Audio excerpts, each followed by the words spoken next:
How to fix Samsung A30s। Cellular network not available problem. नमस्कार दोस्तों, स्वागत है आप सभी का तिकिराज यूट्यूब चैनल पर।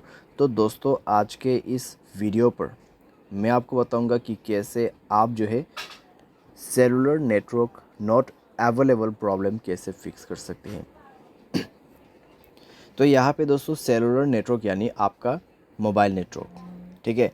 अगर यहाँ पे अवेलेबल नहीं है, आपको नेटवर्क नहीं मिल पा रहा है, तो कैसे आपको फिक्स करना होगा, आज के इस वीडियो पर मैं आपको कंप्लीट सॉल्यूशन बताने वाला हूँ, जिसके थ्रू आप अपने cellular network not available problem को डेफिनेटली फिक्स कर पाओगे, ठीक है। वीडियो शुरू करने से पहले दोस्तों, अगर आपने चैनल को सब्सक्राइब नहीं किया है तो सब्सक्राइब करते हुए बेल आइकन को क्लिक करें। अगर आप ऑनलाइन पैसा कमाना चाहते हैं तो वीडियो डिस्क्रिप्शन पर लिंक मिल जाएगा। किसी भी प्रॉब्लम के रिगार्डिंग पर आप हमें ट्विटर पर फॉलो करके मैसेज कर सकते हैं। चलिए दोस्तों, आज के इस वीडियो को शुरू करते हैं। सबसे पहले दोस्तों, आपको यहाँ पे करना क्या है, अगर आपका सेलुलर नेटवर्क अवेलेबल नहीं है तो आप दोस्तों अपने सिम कार्ड को इजेक्ट कर दीजिए।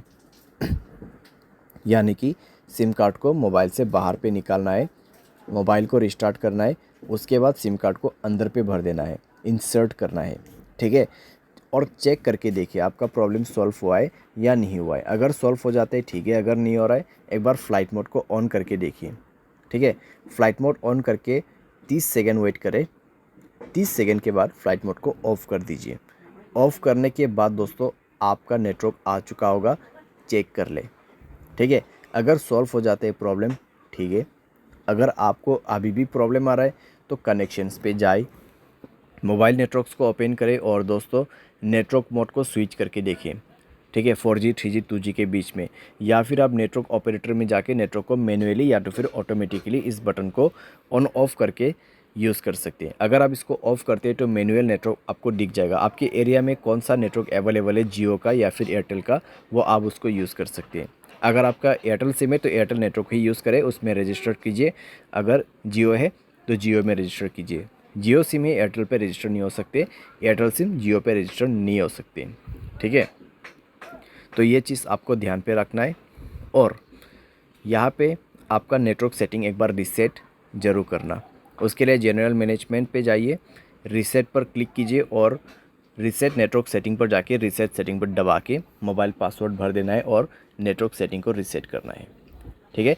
तो इस तरीके से दोस्तों आपका cellular network not available problem fix हो जाएगा, ठीक है। तो इस तरीके से आपको फिक्स करना है। बाय एनी चांस अगर आपको अभी भी प्रॉब्लम आते हैं तो वाईफाई की मदद से सॉफ्टवेयर को अपडेट करके देखिए। अगर मोबाइल के रिलेटेड कोई भी प्रॉब्लम है तो वो सॉफ्टवेयर अपडेट करने के बाद फिक्स हो जाएगा। अगर आपके सिम पे ही प्रॉब्लम है तो आप कस्टमर केयर को कांटेक्ट करके बात कर सकते हैं। आपके सिम से नहीं कर पा रहे, दूसरे सिम से कर दीजिए, क्योंकि दोस्तों कई बार क्या होता है, सिम डीएक्टिवेट हो जाते हैं, ठीक है। कई बार सिम डीएक्टिवेट हो जाती है, उसके वजह से सेलुलर नेटवर्क नहीं आ पाते। तो आप अगर एयरटेल सिम यूज़ कर रहे हैं 198-121 कॉल कर सकते हैं। अगर जियो है 1977, अगर दूसरा कोई है तो आप 198 पे कर सकते हैं, या फिर आप गूगल पे जाके भी चेकआउट कर सकते हैं। और ये दोस्तों एक चीज़ ध्यान रखें, आपके एयरटेल सिम पे प्रॉब्लम आ रहा है तो एयरटेल सिम दूसरे वाले लेके ही आपको कॉल करना है। जियो सिम पे प्रॉब्लम आ रहा है तो दूसरों का जियो सिम, ठीक है, घर वाले का, फ्रेंड्स का जियो सिम से आप कॉल करके पूछिए मेरे इस नंबर पे इस तरीके का प्रॉब्लम है, क्या हुआ है, वो आपको कंप्लीट डिटेल्स बता देगा, ठीक है। लेकिन आपसे वो कुछ जानकारी पूछेगा कॉन्फर्मेशन के लिए, तो उसके बाद ही आपको पता चलेगा कि एक्चुअल में प्रॉब्लम क्या हुआ है, ठीक है। जितने भी सॉल्यूशन था यहाँ पे, ठीक है, जितने भी सॉल्यूशन था मैंने यहाँ पे आपको दे दिया है। सिंपली आप उसको फॉलो कर सकते हैं, सॉल्व कर सकते हैं अपना प्रॉब्लम। उम्मीद करते हैं वीडियो आपको ये पसंद आया होगा। Thanks for watching.